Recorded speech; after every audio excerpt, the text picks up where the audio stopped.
right, up next, this is Johnathan Kahan, and he's here to talk to you about samurai swords, which is the perfect Ignite talk, no? Okay, What's going on, folks? How are you? My name is John. I'm here to talk to you about samurai swords. And samurai swords are an important part of the cultural legacy and history of Japan, and they're known as the soul of the samurai. They weren't always the primary combat weapon, but they were probably the most iconic and important. And they're pretty freaking cool. I think that's a technical term. Most connoisseurs think samurai swords are pretty cool because they have the ability to make anything cool. Samurai swords, plus your living room equals cool. Going to the dentist plus samurai swords theoretically would equal cool. Paying taxes plus samurai swords, for example, equals cool. For God's sakes, Tom Cruise plus samurai swords equals cool. That should be impossible. So clearly something is going on here that's out of the ordinary. What is it? Well, we have a bit of a fascination in our popular culture with samurai swords, whether we realize it or not.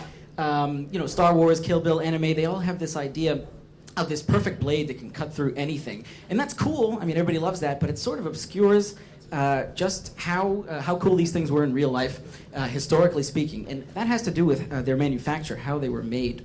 Now, if this gentleman who looks very upset is trying to run at you and kill you and cut your head off, you have to cut his head off first. How do you do that? He's wearing a steel helmet, steel armor. You need to be able to cut through that, and that's not so easy. You need something very, very sharp.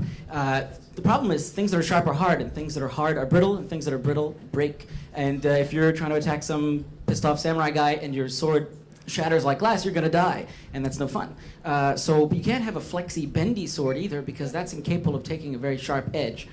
So what do? Well, if you're a swordsmith in about 900 AD Japan, you figure out you can take a soft inner core of steel and wrap it in a jacket, a hard outer jacket of steel, and you can bend that into a samurai sword. And now you have a sword that resolves this sort of swordsmith paradox. You're able to kick some serious ass without having your sword break.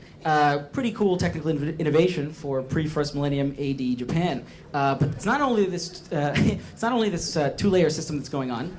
You can see in the next slide here the tempered edge of the sword. That's because the outside of the sword is made of one piece of steel, but it's chemically, two pieces of steel. WTF, how do they achieve this? Well, they figured out that's Japanese. They figured out that you can cover your sword in clay, which you see here, clay and ash, a secret patented mixture depending what samurai lineage you come from. And then at the key moment during the quenching process, you superheat it and then dunk it in a bucket of water, and the crystal pattern of the metal forms. And because of the differential way the clay is applied, it cools differentially and forms two different types of metal on the same piece of metal. Pretty freaking cool. I don't know where they learned that. They did not have Wikipedia. You can kind of see over here, they have, you can see discrete particles of martensite along the edge of the sword, so it stays very sharp. But the rest of the sword is pearlite or ferrolite, of course. Here we can see the katana, probably the most popular sword in the popular imagination today. It appeared around 1500 AD during an age of civil war in Japan. It was about 150 years of mass head chopping and bloodletting, wonderful things like this. And we can see it being worn here in the traditional way. And why is this important? Well, it, like all Japanese swords, but particularly this one, is curved. And it's worn with the curve and the edge up like this through your sash.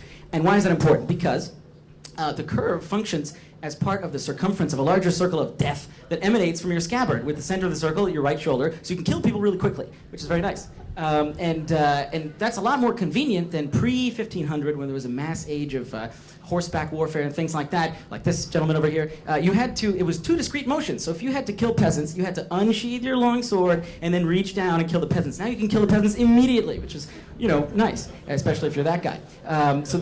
Those are two very important technical innovations about the samurai sword. Another interesting thing to note is that in a pre-machine age, this was all done by eye.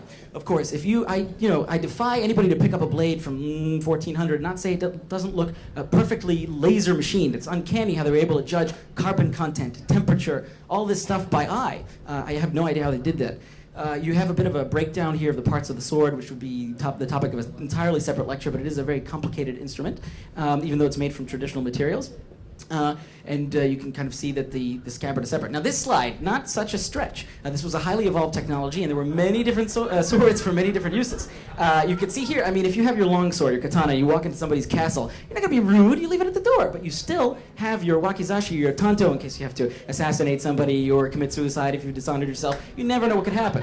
Also, a little known fact, there are more antique blades in the US than in Japan, which means a surprising number, maybe people here have these things rotting away in their attic from from wherever. I urge you, if you have one or know somebody who has one, look it up, Wikipedia, learn how to preserve it, because it'd be sad if it just dies after being handed down for so many generations. So I hope you've enjoyed this really, really quick talk about what a famous swordsman called not as random or clumsy as a blaster, but a civilized weapon, an elegant weapon for a more civilized age. Thank you.